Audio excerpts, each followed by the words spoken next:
गणेशाय नमः। अथ श्री आदित्यकवच विनियोगः। ॐ अस्य श्रीमदादित्यकवचस्तोत्रमहामन्त्रस्य याज्ञवल्क्यो महर्षिः अनुष्टुप् छन्दसि घृणिरिति बीजम् सूर्य इति शक्तिः आदित्य इति कीलकम् श्रीसूर्यनारायण प्रीत्यर्थे पाठे विनियोगः।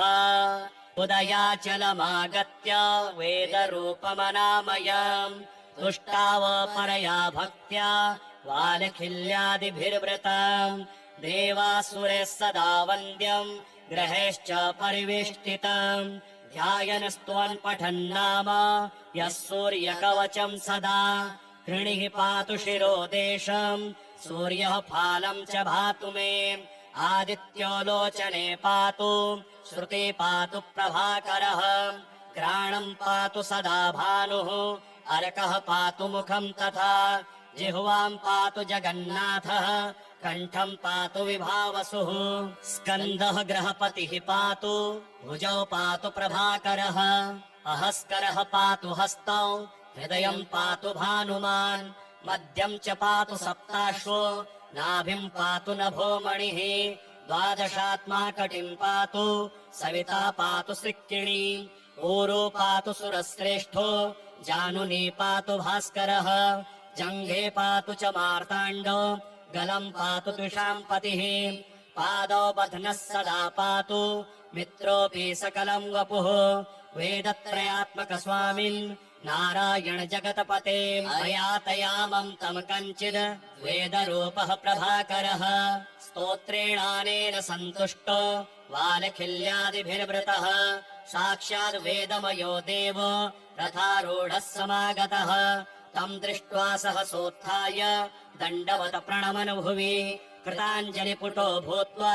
सूर्यस्याग्रे स्थितस्तदा वेदमूर्तिर्महाभागो ज्ञानदृष्टिर्विचार्य च ब्रह्मणा स्थापितम् पूर्वम् यातयाम विवर्जितम् सत्त्वप्रधानम् शुक्लाख्यम् वेदरूपमनामयम् शब्द ब्रह्ममयम् वेदम् सत्कर्म ब्रह्मवाचकम् मुनिमध्यापयामास प्रथमम् सविता स्वयम् तेन प्रथमदत्तेन वेदेन परमेश्वरः याज्ञवल्क्यो मुनिश्रेष्ठः कृतकृत्यो भवत्तदा ऋगादिसकलान् वेदान् ज्ञातवान् सूर्यसन्निधौ इदम् प्रोक्तम् महापुण्यम् पवित्रम् पापनाशनम् यः पठे शृणुयाद्वापि सर्वपापैः प्रमुच्यते वेदार्थ ज्ञान सम्पन्न सूर्यलोकमवाप्नुयात्। श्रीसूर्यकवच स्तोत्रम्। याज्ञवल्क्य उवाच शृणुष्व मुनिशार्दूल सूर्यस्य कवचम् शुभम् शरीरारोग्यदम् दिव्यम् सर्वसौभाग्यदायकम् देदीप्यमानमुकुटम् स्फुरन्मकरकुण्डलम् ध्यात्वा सहस्रकिरणम् स्तोत्रमेतदुदीरयेत् शिरो मे भास्करः पातु ललाटम् मे मितद्युतिः नेत्रे दिनमणिः पातु श्रवणे वासरेश्वरः घ्राणम् घर्मघृणिः पातु वदनम् वेदवाहनः जिह्वाम् मे मानदः पातु कण्ठम् मे सुरवन्दितः स्कन्धौ प्रभाकरः पातु वक्ष्यः पातु जनप्रियः पातु पादौ द्वादशात्मा सर्वाङ्गम् सकलेश्वरः सूर्यरक्ष्यात्मकम् स्तोत्रम् लिखित्वा भूर्जपत्रके दधाति यः करे तस्य वशगाः सर्वसिद्धयः सुस्नातो यो जपेत् सम्यग् योधीते स्वस्थमानसः सरोगमुक्तो दीर्घायुः सुखम् पुष्टिम् च विन्दति उदयाचलमागत्य वेदरूपमनामयम् तुष्टावपरया भक्त्या वालखिल्यादिभिर्वृताम् देवासुरैः सदा वन्द्यम् ग्रहेश्च परिवेष्टितम् ध्यायन् स्तुवन् पठन्नाम यः सूर्यकवचम् सदा कृणिः पातु शिरोदेशम् सूर्यः फालम् च भातु मे आदित्यो लोचने पातु श्रुति पातु प्रभाकरः घ्राणम् पातु सदा भानुः अर्कः पातु मुखम् तथा जिह्वाम् पातु जगन्नाथः कण्ठम् पातु विभावसुः स्कन्धः गृहपतिः पातु भुजौ पातु प्रभाकरः अहस्करः पातु हस्तौ हृदयम् पातु भानुमान् मध्यम् च पातु सप्ताश्वो नाभिम् पातु नभोमणिः द्वादशात्मा कटिम् पातु सविता पातु सिक्किणी ऊरो पातु सुरश्रेष्ठो जानुनी पातु भास्करः जङ्घे पातु च मार्ताण्डो गलम् पातु त्विषाम् पतिः पादौ बध्नः सदा पातु मित्रोऽपि सकलम् वपुः वेदत्रयात्मक स्वामिन् नारायण जगत्पते अयातयामम् तम् कञ्चित् वेदरूपः प्रभाकरः स्तोत्रेणानेन सन्तुष्टो वालखिल्यादिभिर्व्रतः साक्षाद् वेदमयो देवो रथारूढः समागतः तम् दृष्ट्वा सहसोत्थाय दण्डवत प्रणमन् भुवि कृताञ्जलिपुटो भूत्वा सूर्यस्याग्रे स्थितस्तदा वेदमूर्तिर्महाभागो ज्ञानदृष्टिर्विचार्य च ब्रह्मणा स्थापितम् पूर्वम् यातयाम विवर्जितम् सत्त्वप्रधानम् शुक्लाख्यम् वेदरूपमनामयम् शब्दब्रह्ममयम् वेदम् सत्कर्म ब्रह्मवाचकम् मुनिमध्यापयामास प्रथमम् सविता स्वयम् तेन प्रथमदत्तेन वेदेन परमेश्वरः याज्ञवल्क्यो मुनिश्रेष्ठः कृतकृत्यो भवत्तदा ऋगादिसकलान् वेदान् ज्ञातवान् सूर्यसन्निधौ इदम् प्रोक्तम् महापुण्यम् पवित्रम् पापनाशनम् यः पठे शृणुयाद्वापि सर्वपापैः प्रमुच्यते वेदार्थज्ञानसम्पन्न सूर्यलोकमवाप्नुयात् श्रीसूर्यकवचस्तोत्रम् याज्ञवल्क्य उवाच शृणुष्व मुनिशार्दूल सूर्यस्य कवचम् शुभम् शरीरारोग्यदम् दिव्यम् सर्वसौभाग्यदायकम् देदीप्यमानमुकुटम् स्फुरन्मकरकुण्डलम् ध्यात्वा सहस्रकिरणम् स्तोत्रमेतदुदीरयेत् शिरो मे भास्करः पातु ललाटम् मे मितद्युतिः नेत्रे दिनमणिः पातु श्रवणे वासरेश्वरः घ्राणम् घर्मघृणिः पातु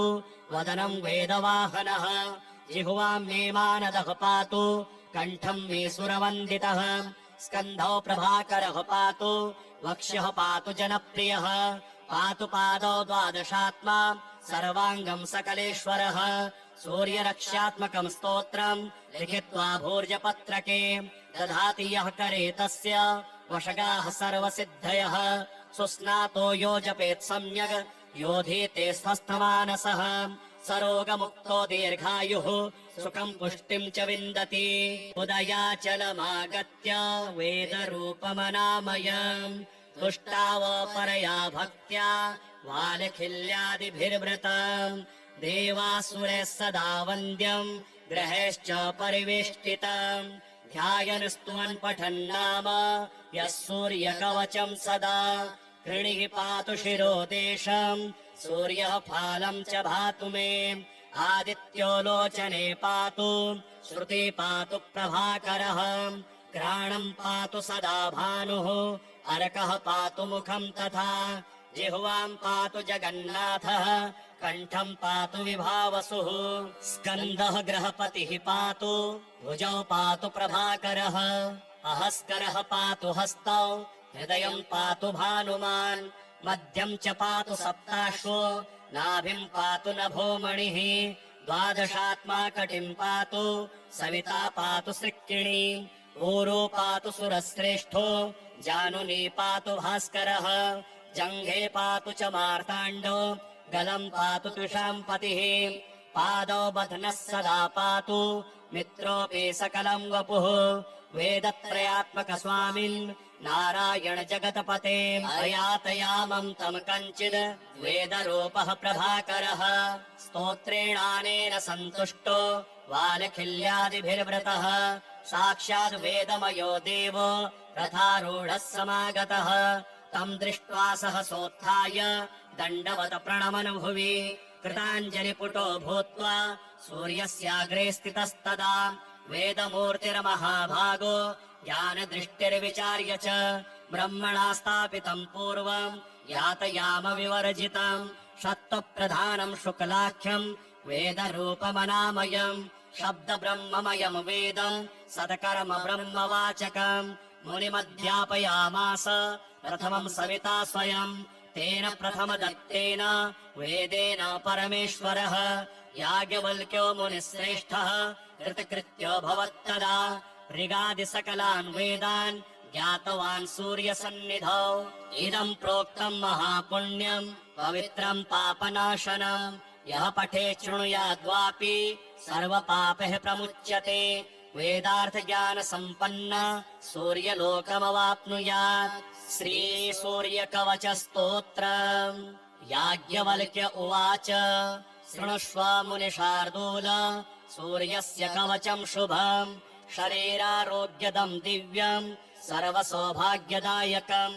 देदीप्यमानमुकुटम् स्फुरन्मकरकुण्डलम् ध्यात्वा सहस्रकिरणम् स्तोत्रमेतदुदीरयेत् शिरो मे भास्करः पातु ललाटम् मे मितद्युतिः नेत्रे दिनमणिः पातु श्रवणे वासरेश्वरः घ्राणम् घर्मघृणिः पातु वदनम् वेदवाहनः जिह्वाम् मे मानदः पातु कण्ठम् मे सुरवन्दितः स्कन्धौ प्रभाकरः पातु वक्ष्यः पातु जनप्रियः पातु पादौ द्वादशात्मा सर्वाङ्गम् सकलेश्वरः सूर्यरक्ष्यात्मकम् स्तोत्रम् लिखित्वा भूर्जपत्रके दधाति यः करे तस्य वशगाः सर्वसिद्धयः सुस्नातो यो जपेत् सम्यग् योधीते स्वस्थमानसः सरोगमुक्तो दीर्घायुः सुखम् पुष्टिम् च विन्दति उदयाचलमागत्य वेदरूपमनामयम् तुष्टाव परया भक्त्या वालखिल्यादिभिर्वृतम् देवासुरैः सदा वन्द्यम् ग्रहैश्च परिवेष्टितम् ध्यायन् स्तुवन् पठन् नाम यः सूर्यकवचम् सदा कृणिः पातु शिरो देशम् सूर्यः फालम् च भातु मे आदित्यो लोचने पातु श्रुते पातु प्रभाकरः घ्राणम् पातु सदा भानुः अर्कः पातु मुखम् तथा जिह्वाम् पातु जगन्नाथः कण्ठम् पातु विभावसुः स्कन्धः गृहपतिः पातु भुजौ पातु प्रभाकरः अहस्करः पातु हस्तौ हृदयम् पातु भानुमान् मध्यम् च पातु सप्ताश्वो नाभिम् पातु नभोमणिः द्वादशात्मा कटिम् पातु सविता पातु सृक्किणी ओरो पातु सुरश्रेष्ठो जानुनी पातु भास्करः जङ्घे पातु च मार्ताण्डो गलम् पातु त्रिषाम् पतिः पादौ बध्नः सदा पातु मित्रोऽपि सकलम् वपुः वेदत्रयात्मक स्वामिन् नारायण जगतपते अयातयामम् तम् कञ्चिद् वेदरूपः प्रभाकरः स्तोत्रेणानेन सन्तुष्टो वालखिल्यादिभिर्वृतः साक्षाद् वेदमयो देवो रथारूढः समागतः तम् दृष्ट्वा सहसोत्थाय दण्डवत प्रणमन् भुवि कृताञ्जलिपुटो भूत्वा सूर्यस्याग्रे स्थितस्तदा वेदमूर्तिर्महाभागो ज्ञानदृष्टिर्विचार्य च ब्रह्मणा स्थापितम् पूर्वम् यातयाम विवर्जितम् सत्त्वप्रधानम् शुक्लाख्यम् वेदरूपमनामयम् शब्द ब्रह्ममयम् वेदम् सत्कर्म ब्रह्मवाचकम् मुनिमध्यापयामास प्रथमम् सविता स्वयम् तेन प्रथम दत्तेन वेदेन परमेश्वरः याज्ञवल्क्यो मुनिश्रेष्ठः कृतकृत्यो भवत्तदा ऋगादिसकलान् वेदान् ज्ञातवान् सूर्यसन्निधौ इदम् प्रोक्तम् महापुण्यम् पवित्रम् पापनाशनम् यः पठे शृणुयाद्वापि सर्वपापैः प्रमुच्यते वेदार्थ ज्ञान सम्पन्न सूर्यलोकमवाप्नुयात् श्रीसूर्यकवचस्तोत्रम् याज्ञवल्क्य उवाच शृणुष्व मुनिशार्दूल सूर्यस्य कवचम् शुभम् शरीरारोग्यदम् दिव्यम् सर्वसौभाग्यदायकम् देदीप्यमानमुकुटम् स्फुरन्मकरकुण्डलम् ध्यात्वा सहस्रकिरणम् स्तोत्रमेतदुदीरयेत् शिरो मे भास्करः पातु ललाटम् मे मितद्युतिः नेत्रे दिनमणिः पातु श्रवणे वासरेश्वरः घ्राणम् घर्मघृणिः पातु वदनम् वेदवाहनः जिह्वां मे मानदः पातु कण्ठम् मे सुरवन्दितः स्कन्धौ प्रभाकरः पातु वक्ष्यः पातु जनप्रियः पातु पादौ द्वादशात्मा सर्वाङ्गम् सकलेश्वरः सूर्यरक्ष्यात्मकम् स्तोत्रम् लिखित्वा भूर्जपत्रके दधाति यः करे तस्य वशगाः सर्वसिद्धयः सुस्नातो यो जपेत् सम्यग् योधीते स्वस्थमानसः सरोगमुक्तो दीर्घायुः सुखम् पुष्टिम् च विन्दति उदयाचलमागत्य वेदरूपमनामयम् तुष्टावपरया भक्त्या वालखिल्यादिभिर्वृतम् देवासुरैः सदा वन्द्यम् ग्रहेश्च परिवेष्टितम् ध्यायन् स्तुवन् पठन् नाम यः सूर्यकवचम् सदा कृणिः पातु शिरो देशम् सूर्यः फालम् च भातु मे आदित्यो लोचने पातु श्रुते पातु प्रभाकरः घ्राणम् पातु सदा भानुः अर्कः पातु मुखम् तथा जिह्वाम् पातु जगन्नाथः कण्ठम् पातु विभावसुः स्कन्दः गृहपतिः पातु भुजौ पातु प्रभाकरः अहस्करः पातु हस्तौ हृदयम् पातु भानुमान् मध्यम् च पातु सप्ताश्वो नाभिम् पातु नभोमणिः द्वादशात्मा कटिम् पातु सविता पातु सिक्किणी ऊरो पातु सुरश्रेष्ठो जानुनी पातु भास्करः जङ्घे पातु च मार्ताण्डो गलम् पातु त्रिशाम्पतिः पादौ बध्नः सदा पातु मित्रोऽपि सकलम् वपुः वेदत्रयात्मक स्वामिन् नारायण जगतपते अयातयामम् तम् कञ्चिद् वेदरूपः प्रभाकरः स्तोत्रेणानेन सन्तुष्टो वालखिल्यादिभिर्वृतः साक्षाद् वेदमयो देवो रथारूढः समागतः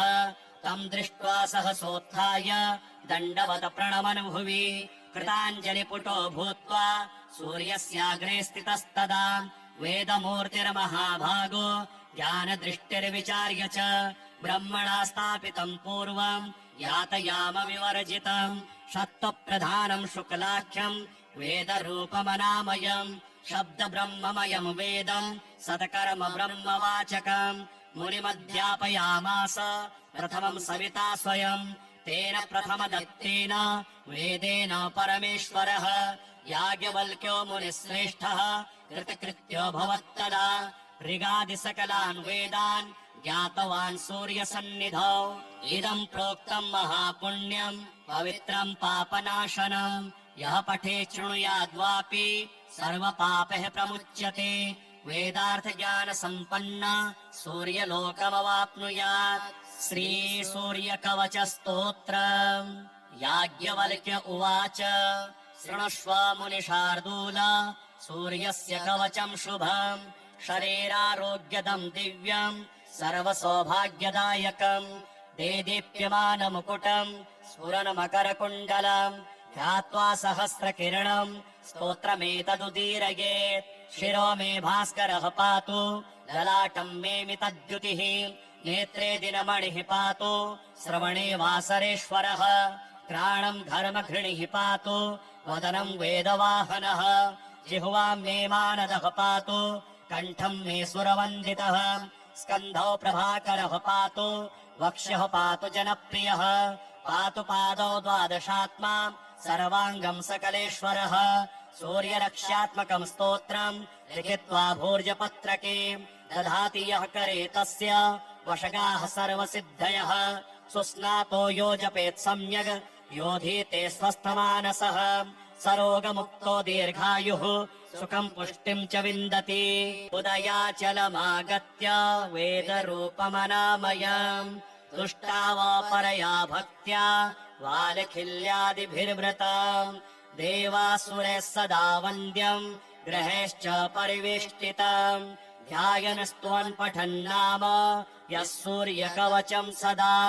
कृणिः पातु शिरो देशम् सूर्यः फालम् च भातु मे आदित्यो लोचने पातु श्रुति पातु प्रभाकरः घ्राणम् पातु सदा भानुः अर्कः पातु मुखम् तथा जिह्वाम् पातु जगन्नाथः कण्ठम् पातु विभावसुः स्कन्दः गृहपतिः पातु भुजौ पातु प्रभाकरः अहस्करः पातु हस्तौ हृदयम् पातु भानुमान् मध्यम् च पातु सप्ताश्वो नाभिम् पातु नभोमणिः द्वादशात्मा कटिम् पातु सविता पातु सिक्किणी ऊरो पातु सुरश्रेष्ठो जानुनी पातु भास्करः जङ्घे पातु च मार्ताण्डो गलम् पातु त्विषाम् पतिः पादौ बध्नः सदा पातु मित्रोऽपि सकलम् वपुः वेदत्रयात्मक स्वामिन् नारायण जगतपते अयातयामम् तम् कञ्चिद् वेदरूपः प्रभाकरः स्तोत्रेणानेन सन्तुष्टो वालखिल्यादिभिर्व्रतः साक्षाद् वेदमयो देवो रथारूढः समागतः तम् दृष्ट्वा सहसोत्थाय दण्डवत प्रणमन् भुवि कृताञ्जलिपुटो भूत्वा सूर्यस्याग्रे स्थितस्तदा वेदमूर्तिर्महाभागो ज्ञानदृष्टिर्विचार्य च ब्रह्मणा स्थापितम् पूर्वम् यातयाम विवर्जितम् सत्त्वप्रधानम् शुक्लाख्यम् वेदरूपमनामयम् शब्दब्रह्ममयम् वेदम् सत्कर्म ब्रह्मवाचकम् मुनिमध्यापयामास प्रथमम् सविता स्वयम् तेन प्रथमदत्तेन वेदेन परमेश्वरः याज्ञवल्क्यो मुनिश्रेष्ठः कृतकृत्यो भवत्तदा ऋगादिसकलान् वेदान् ज्ञातवान् सूर्यसन्निधौ इदम् प्रोक्तम् महापुण्यम् पवित्रम् पापनाशनम् यः पठे शृणुयाद्वापि सर्वपापैः प्रमुच्यते वेदार्थज्ञानसम्पन्न सूर्यलोकमवाप्नुयात् श्रीसूर्यकवचस्तोत्रम् याज्ञवल्क्य उवाच शृणुष्व मुनिशार्दूल सूर्यस्य कवचम् शुभम् शरीरारोग्यदम् दिव्यम् सर्वसौभाग्यदायकम् देदीप्यमानमुकुटम् स्फुरन्मकरकुण्डलम् ध्यात्वा सहस्रकिरणम् स्तोत्रमेतदुदीरयेत् शिरो मे भास्करः पातु ललाटम् मे मितद्युतिः नेत्रे दिनमणिः पातु श्रवणे वासरेश्वरः घ्राणम् घर्मघृणिः पातु वदनम् वेदवाहनः जिह्वाम् मे मानदः पातु कण्ठम् मे सुरवन्दितः स्कन्धौ प्रभाकरः पातु वक्ष्यः पातु जनप्रियः पातु पादौ द्वादशात्मा सर्वाङ्गम् सकलेश्वरः सूर्यरक्ष्यात्मकम् स्तोत्रम् लिखित्वा भूर्जपत्रके दधाति यः करे तस्य वशगाः सर्वसिद्धयः सुस्नातो यो जपेत् सम्यग् योधीते स्वस्थमानसः सरोगमुक्तो दीर्घायुः सुखम् पुष्टिम् च विन्दति उदयाचलमागत्य वेदरूपमनामयम् तुष्टा वा परया भक्त्या वालखिल्यादिभिर्वृतम् देवासुरैः सदा वन्द्यम् ग्रहेश्च परिवेष्टितम् ध्यायन् स्तुवन् पठन् नाम यः सूर्यकवचम् सदा कृणिः पातु शिरो देशम् सूर्यः फालम् च भातु मे आदित्यो लोचने पातु श्रुति पातु प्रभाकरः घ्राणम् पातु सदा भानुः अर्कः पातु मुखम् तथा जिह्वाम् पातु जगन्नाथः कण्ठम् पातु विभावसुः स्कन्दः गृहपतिः पातु भुजौ पातु प्रभाकरः अहस्करः पातु हस्तौ हृदयम् पातु भानुमान् मध्यम् च पातु सप्ताश्वो नाभिम् पातु नभोमणिः द्वादशात्मा कटिम् पातु सविता पातु सिक्किणी ऊरो पातु सुरश्रेष्ठो जानुनी पातु भास्करः जङ्घे पातु च मार्ताण्डो गलम् पातु त्विषाम् पतिः पादौ बध्नः सदा पातु मित्रोऽपि सकलम् वपुः वेदत्रयात्मक स्वामिन् नारायण जगतपते अयातयामम् तम् कञ्चिद् वेदरूपः प्रभाकरः स्तोत्रेणानेन सन्तुष्टो वालखिल्यादिभिर्व्रतः साक्षाद् वेदमयो देवो रथारूढः समागतः तम् दृष्ट्वा सहसोत्थाय दण्डवत प्रणमन् भुवि कृताञ्जलिपुटो भूत्वा सूर्यस्याग्रे स्थितस्तदा वेदमूर्तिर्महाभागो ज्ञानदृष्टिर्विचार्य च ब्रह्मणा स्थापितम् पूर्वम् यातयाम विवर्जितम् सत्त्वप्रधानम् शुक्लाख्यम् वेदरूपमनामयम् शब्द ब्रह्ममयम् वेदम् सत्कर्म ब्रह्मवाचकम् मुनिमध्यापयामास प्रथमम् सविता स्वयम् तेन प्रथमदत्तेन वेदेन परमेश्वरः याज्ञवल्क्यो मुनिश्रेष्ठः कृतकृत्यो भवत्तदा ऋगादिसकलान् वेदान् ज्ञातवान् सूर्यसन्निधौ इदम् प्रोक्तम् महापुण्यम् पवित्रम् पापनाशनम् यः पठे शृणुयाद्वापि सर्वपापैः प्रमुच्यते वेदार्थ ज्ञान सम्पन्न सूर्यलोकमवाप्नुयात् श्री सूर्यकवच स्तोत्र याज्ञवल्क्य उवाच शृणुष्व मुनिशार्दूल सूर्यस्य कवचम् शुभम् शरीरारोग्यदम् दिव्यम् सर्वसौभाग्यदायकम् देदीप्यमानमुकुटम् स्फुरन्मकरकुण्डलम् ध्यात्वा सहस्रकिरणम् स्तोत्रमेतदुदीरयेत् शिरो मे भास्करः पातु ललाटम् मे मितद्युतिः नेत्रे दिनमणिः पातु श्रवणे वासरेश्वरः घ्राणम् धर्मघृणिः पातु वदनम् वेदवाहनः जिह्वाम् मे मानदः पातु कण्ठम् मे सुरवन्दितः स्कन्धौ प्रभाकरः पातु वक्ष्यः पातु जनप्रियः पातु पादौ द्वादशात्मा सर्वाङ्गम् सकलेश्वरः सूर्यरक्ष्यात्मकम् स्तोत्रम् लिखित्वा भूर्जपत्रके दधाति यः करे तस्य वशगाः सर्वसिद्धयः सुस्नातो यो जपेत् सम्यग् योधीते स्वस्थमानसः सरोगमुक्तो दीर्घायुः सुखम् पुष्टिम् च विन्दति उदयाचलमागत्य वेदरूपमनामयम् तुष्टाव परया भक्त्या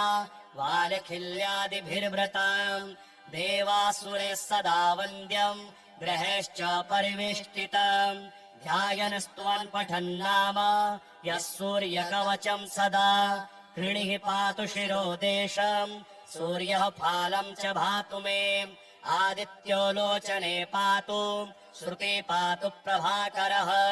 घ्राणम् पातु सदा भानुः अर्कः पातु मुखम् तथा जिह्वाम् पातु जगन्नाथः कण्ठम् पातु विभावसुः स्कन्धः ग्रहपतिः पातु भुजौ पातु प्रभाकरः अहस्करः पातु हस्तौ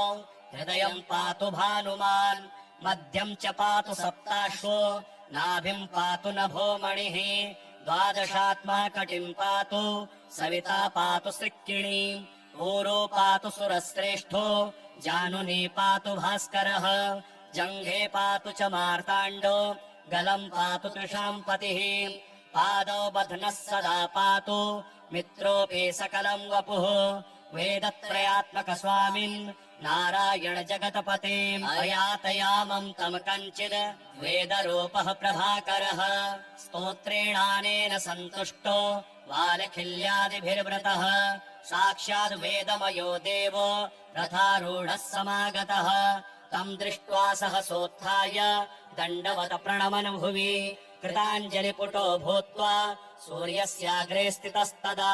वेदमूर्तिर्महाभागो ज्ञानदृष्टिर्विचार्य च ब्रह्मणा स्थापितम् पूर्वम् यातयाम विवर्जितम् सत्त्वप्रधानम् शुक्लाख्यम् वेदरूपमनामयम् शब्द ब्रह्ममयम् वेदम् सत्कर्म ब्रह्मवाचकम् मुनिमध्यापयामास प्रथमम् सविता स्वयम् तेन प्रथमदत्तेन वेदेन परमेश्वरः याज्ञवल्क्यो मुनिश्रेष्ठः कृतकृत्यो भवत्तदा ऋगादिसकलान् वेदान् ज्ञातवान् सूर्यसन्निधौ इदम् प्रोक्तम् महापुण्यम् पवित्रम् पापनाशनम् यः पठे शृणुयाद्वापि सर्वपापैः प्रमुच्यते वेदार्थ ज्ञान सम्पन्न सूर्यलोकमवाप्नुयात् श्री सूर्यकवच स्तोत्र याज्ञवल्क्य उवाच शृणुष्व मुनिशार्दूल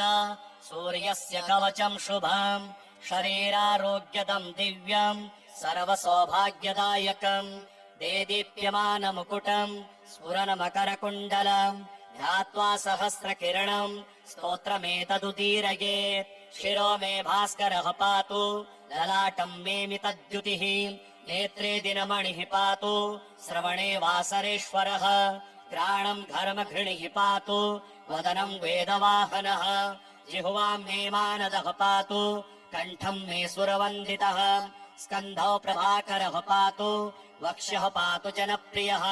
पातु पादौ द्वादशात्मा सर्वाङ्गम् सकलेश्वरः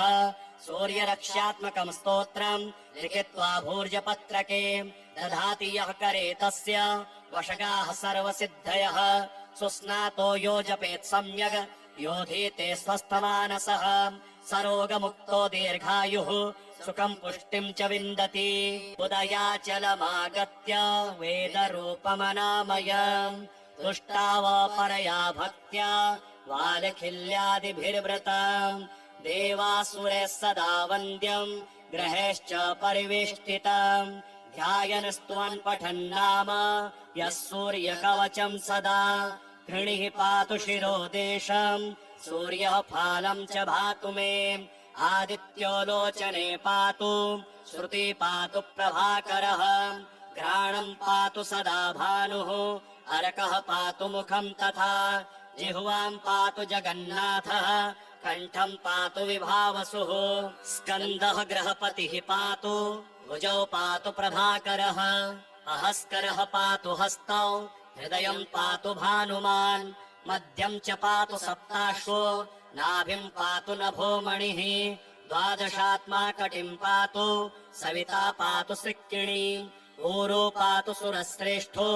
जानुनी पातु भास्करः जङ्घे पातु च मार्ताण्डो गलम् पातु त्रिशाम्पतिः पादौ बध्नः सदा पातु मित्रोऽपि सकलम् वपुः वेदत्रयात्मक स्वामिन् नारायण जगतपते अयातयामम् तम् कञ्चिद् वेदरूपः प्रभाकरः स्तोत्रेणानेन सन्तुष्टो वालखिल्यादिभिर्वृतः साक्षाद् वेदमयो देवो रथारूढः समागतः तम् दृष्ट्वा सहसोत्थाय दण्डवत प्रणमन् भुवि कृताञ्जलिपुटो भूत्वा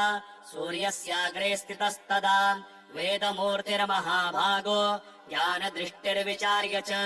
ब्रह्मणा स्थापितम् पूर्वम् यातयाम विवर्जितम् सत्त्वप्रधानम् शुक्लाख्यम् वेदरूपमनामयम् शब्दब्रह्ममयम् वेद सत्कर्म ब्रह्मवाचकम् मुनिमध्यापयामास प्रथमम् सविता स्वयम् तेन प्रथमदत्तेन वेदेन परमेश्वरः याज्ञवल्क्यो मुनिश्रेष्ठः कृतकृत्यो भवत्तदा ऋगादिसकलान् वेदान् ज्ञातवान् सूर्यसन्निधौ इदम् प्रोक्तम् महापुण्यम् पवित्रम् पापनाशनम् यः पठे शृणुयाद्वापि सर्वपापैः प्रमुच्यते वेदार्थज्ञानसम्पन्न सूर्यलोकमवाप्नुयात् श्रीसूर्यकवचस्तोत्रम् याज्ञवल्क्य उवाच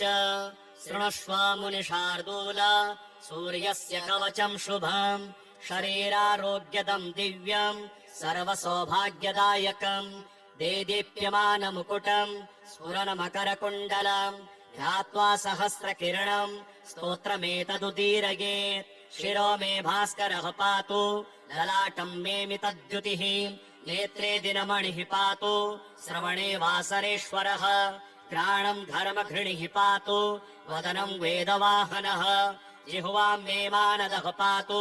कण्ठम् मे सुरवन्दितः स्कन्धौ प्रभाकरः पातु वक्ष्यः पातु जनप्रियः पातु पादौ द्वादशात्मा सर्वाङ्गम् सकलेश्वरः सूर्यरक्ष्यात्मकम् स्तोत्रम् लिखित्वा भूर्जपत्रके दधाति यः करे तस्य वशगाः सर्वसिद्धयः सुस्नातो यो जपेत् सम्यग् योधीते स्वस्थमानसः सरोगमुक्तो दीर्घायुः सुखम् पुष्टिम् च विन्दति।